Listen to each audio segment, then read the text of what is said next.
Students, हम यहाँ पे पढ़ रहे थे अनुनाद और अनुनादी ऊर्जा के बारे में। ठीक है, तो मैंने आपको बताया था कि रेजोनेंस अनुनाद क्या होता है। अनुनाद जब किसी यौगिक को एक निश्चित संरचना सूत्र द्वारा प्रदर्शित ना करके भिन्न भिन्न संरचनाओं द्वारा प्रदर्शित किया जाता है तो उन संरचनाओं को अनुनादी संरचना और इस घटना को अनुनाद कहते हैं। अनुनाद होता है पाई इलेक्ट्रॉनों के विस्थानीकरण के कारण, डीलोकलाइजेशन ऑफ पाई इलेक्ट्रॉन्स। पाई इलेक्ट्रॉनों के विस्थानीकरण के कारण जो संरचनाएं बनती हैं उन्हें बोलते हैं हम अनुनादी संरचना। ठीक है, तो बहुत सारी अनुनादी संरचनाओं के बारे में मैंने बात की थी। मैं एक और बता देता हूं आपको, ओजोन। और एक चीज ध्यान रखना बेटा कि अनुनाद वही दर्शाएगा जिसमें पाई इलेक्ट्रॉन्स होंगे और वो घूम सकते हो, स्थानांतरित हो सकते हो। ठीक है, तो यहाँ पे एक और एग्जाम्पल है बेटा मेरे पास, वो है O3 ओजोन। ठीक है, हम ओजोन को ऐसे भी बना सकते हैं। ये देखिए, दो ऑक्सीजन के बीच में डबल बॉन्ड है और एक के बीच में सिंगल बॉन्ड है। ये द्विबंध यहां भी हो सकता है। ये द्विबंध इन दोनों ऑक्सीजन परमाणुओं के मध्य भी हो सकता है। ठीक है, तो इस पाई इलेक्ट्रॉन के कारण एक संरचना तो ये बन गई और एक संरचना ये बन गई। ठीक है, अब इन दोनों को ही अगर हमें एक ही संरचना द्वारा प्रदर्शित अगर करना हो तो जो संरचना बनेगी उसे बोलेंगे अनुनादी संकर। ये देखिए, ये अनुनादी संकर।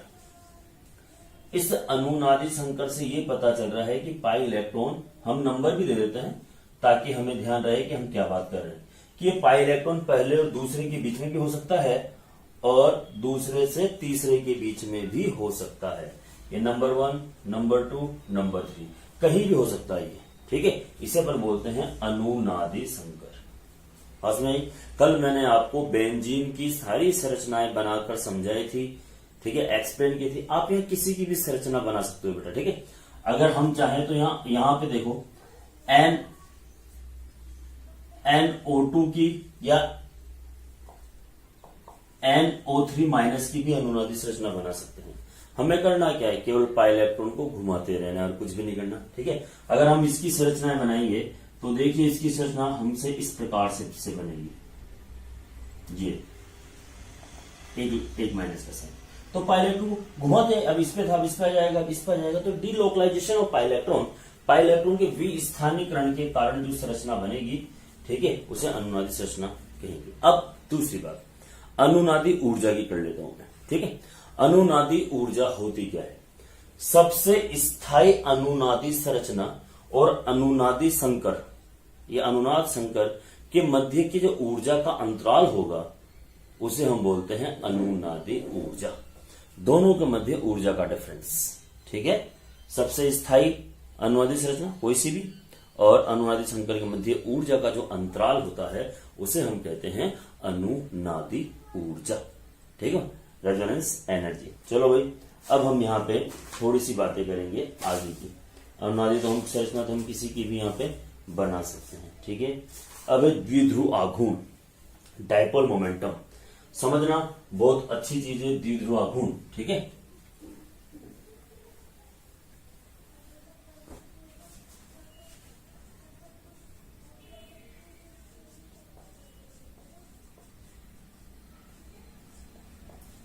द्विध्रुव आघूर्ण। ठीक है, देखो, द्विध्रुव आघूर्ण किसी भी अणु की ध्रुवणता का मापन है। वो कितना पोलर है, कितना उसमें पोलराइजेशन है, वो मापने के लिए हम द्विध्रुव आघूर्ण के बारे में बात करते हैं और इसे म्यू से डिनोट करते हैं। ठीक है, तो किसी भी अणु की ध्रुवणता का मापन द्विध्रुव आघूर्ण द्वारा ज्ञात किया जाता है। अब ये होता क्या है, देखिए, द्विध्रुव आघूर्ण बराबर द्विध्रुव आघूर्ण बराबर, ठीक है, अणु पर आवेश, किसी अणु पर आवेश और आवेशों के मध्य की दूरी का सदिश गुणा। आवेशों के मध्य की दूरी का सदिश गुणा। अब जहां भी सदिश आ जाते हैं, ठीक है, वहां पे हमें डिस्टेंस या डायरेक्शन, दिशा का ज्ञान होता है। तो द्विध्रुव आघूर्ण बराबर किसी अणु पर आवेश और आवेशों के मध्य की सदिश गुणा को द्विध्रुव आघूर्ण कहते हैं और इसकी इकाई होती है डिबॉय या डिबाई, जिसे अपन डी से डिनोट करते हैं, इसकी वैल्यू होती है बेटा, ठीक है। तो द्विध्रुव आघूर्ण क्या होता है बेटा, किसी भी अणु पर आवेश और आवेश के मध्य की सदिश मध्य की दूरी का सदिश गुणा द्विध्रुव आघूर्ण कहलाता है। ये दिशात्मक और परिणात्मक होता है। सबसे बड़ी बात ध्यान रखना सदिश की, ठीक है। अगर दिशा में विपरीत और परिणाम में बराबर हो तो इसका मान शून्य होता है, ठीक है। ये दिशात्मक होता है और परिणात्मक होता है। अगर ये दिशा में अगर इसका मान दिशा में विपरीत हो और परिणाम में मान बराबर हो तो इसका मान क्या होता है, शून्य होता है, 0 होता है, ठीक है। और इसकी जो इकाई है, ठीक है, इसकी जो इकाई है 1 डिबाई बराबर होता है 1 डिबाई बराबर 1.33 इंटू 10 की घात 30 कूलाम इंटू मीटर होता है ना, कूलाम इंटू मीटर। ये 1 डिबाई अलग अलग यूनिट ईएसयू में अलग है, इलेक्ट्रोस्टैटिक यूनिट्स के अंदर अलग है, ठीक है। सब में इसका मान क्या होता है, अलग होता है।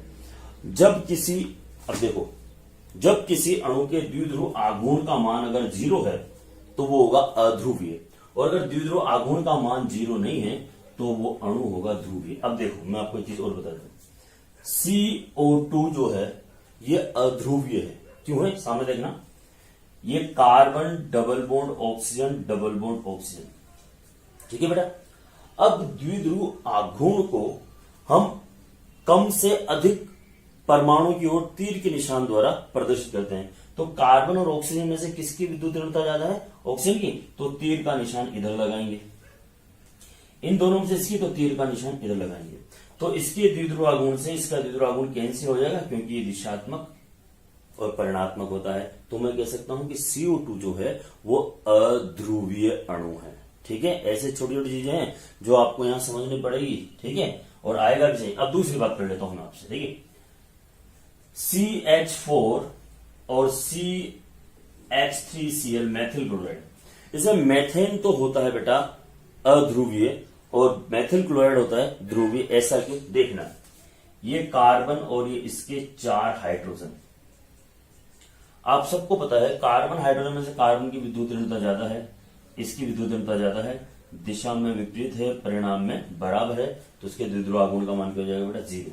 अगर इसकी बात करता हूं मैं, ये हाइड्रोजन ये हाइड्रोजन ये हाइड्रोजन और Cl, इन दोनों का द्विध्रुव आघूर्ण तो हो जाएगा कैंसिल, और कार्बन और क्लोरीन में से क्लोरीन का द्विध्रुव आघूर्ण ज्यादा होगा, तो एक ही दिशा में ध्रुवणता बढ़ेगी, तो कार्बन मेथिल क्लोराइड अध्रुवीय नहीं होगा, मतलब इसके द्विध्रुव आघूर्ण का मान 0 नहीं होगा, कोई ना कोई वैल्यू होगी इसकी, ठीक है। ये बात समझ आ रही है आपको, ध्रुवणता से रिलेटेड है, ठीक है। और भी बहुत सारी चीजें हैं जो मैं यहां पे आपको समझा देता हूं, ठीक है। देखो, अगर किसी अणु की ज्यामिति समतलीय है, यदि किसी अणु की ज्यामिति समतलीय है तो उसके द्विध्रुव आघूर्ण का मान 0 होता है, ठीक है।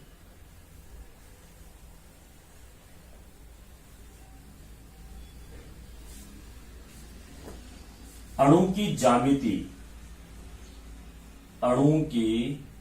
ज्यामिति क्या है, समतल, तो उसके द्विध्रुव आघूर्ण का मान क्या होगा बेटा, 0 होगा। कैसे होगा, देखिए, ये BF3 को ले लेते हैं, BCl3 को ले लेते हैं, बोरोन, एक फ्लोरीन, दूसरा फ्लोरीन, तीसरा फ्लोरीन, द्विध्रुव आघूर्ण का मान 0 होगा, क्योंकि एक ही तल में है, ठीक है।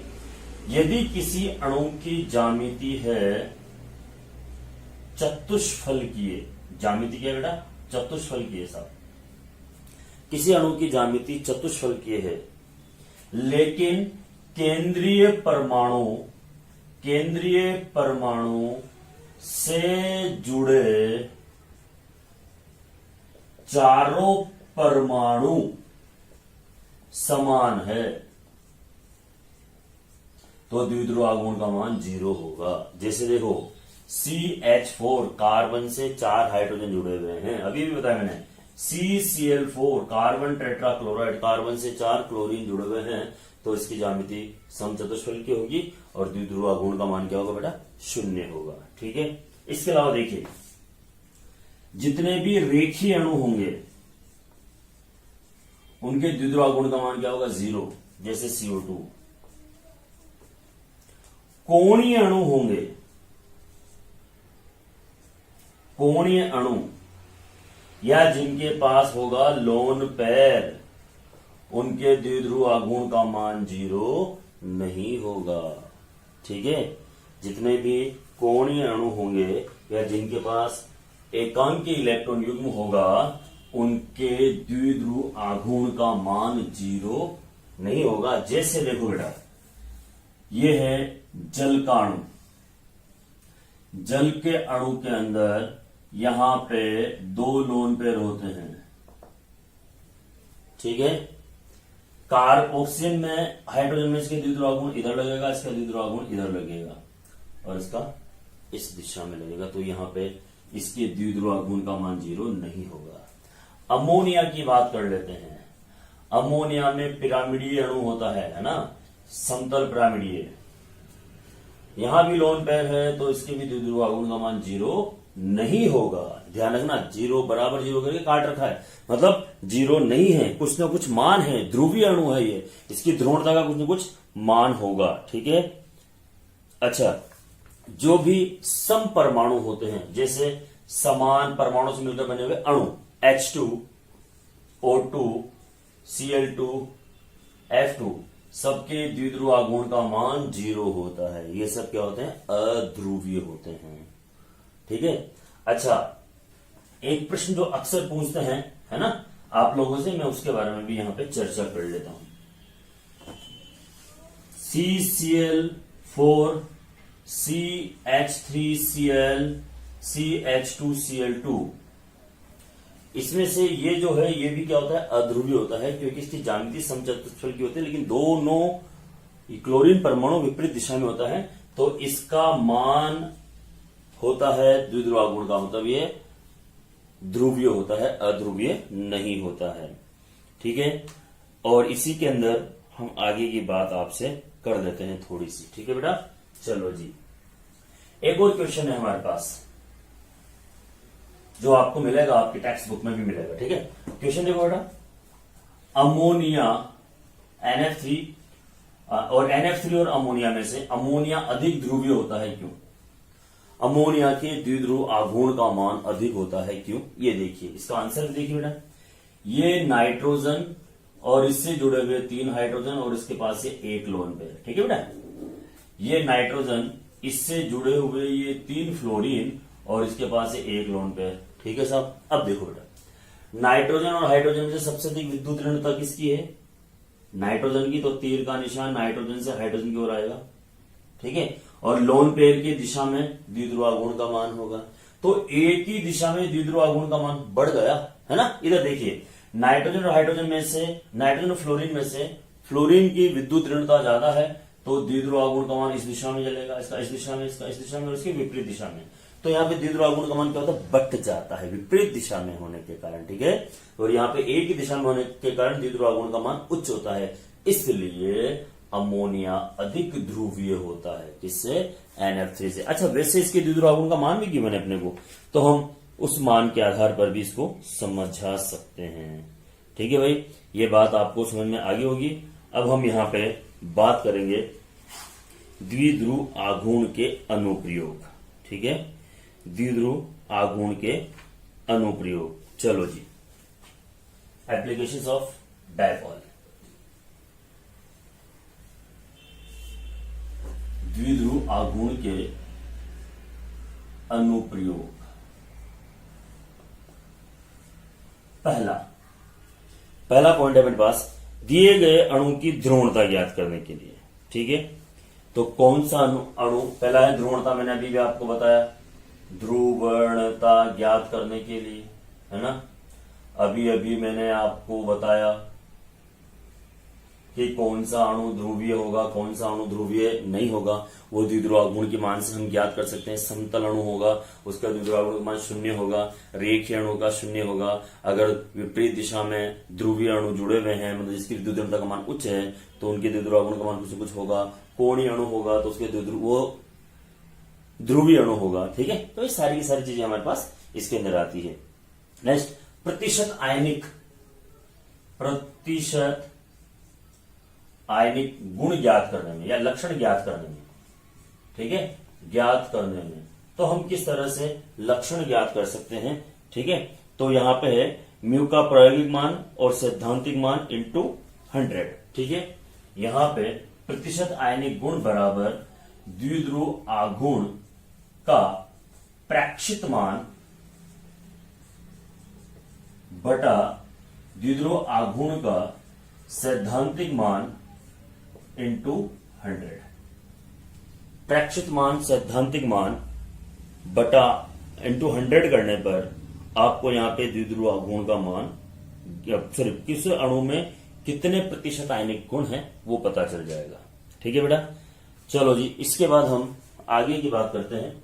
तीसरा पॉइंट, अणु की ज्यामिति ज्ञात करने में, है ना, किसी अणु की ज्यामिति ज्ञात करना। तो ज्यामिति ज्ञात करने में किस तरह से हम यहां पे बात करेंगे, ठीक है। अणु की ज्यामिति ज्ञात करने में, ज्यामिति ज्ञात करने में, जैसे CO2 है, CO2 के द्विध्रुव आघूर्ण का मान क्या है, 0 है, और संकरण sp है, तो ये होगा रेखीय। जैसे देखो BeCl2 के द्विध्रुव आघूर्ण का मान 0 है, संकरण sp है, तो ये भी क्या होगा, रेखीय, ठीक है। तो यहां पे बंधुओं की संख्या और उसके आधार पर हम किसी भी अणु की ज्यामिति ज्ञात कर सकते हैं। जैसे देखो BF3 की बात कर लेता हूं। BF3 3 बंध हैं, द्विध्रुव आघूर्ण का मान 0 है, तो यहां पे sp2 संकरण होगा, ठीक है। तो हम यहां किसी भी अणु की ज्यामिति निकाल सकते हैं बड़े ही आराम से। और देखिए इसके अलावा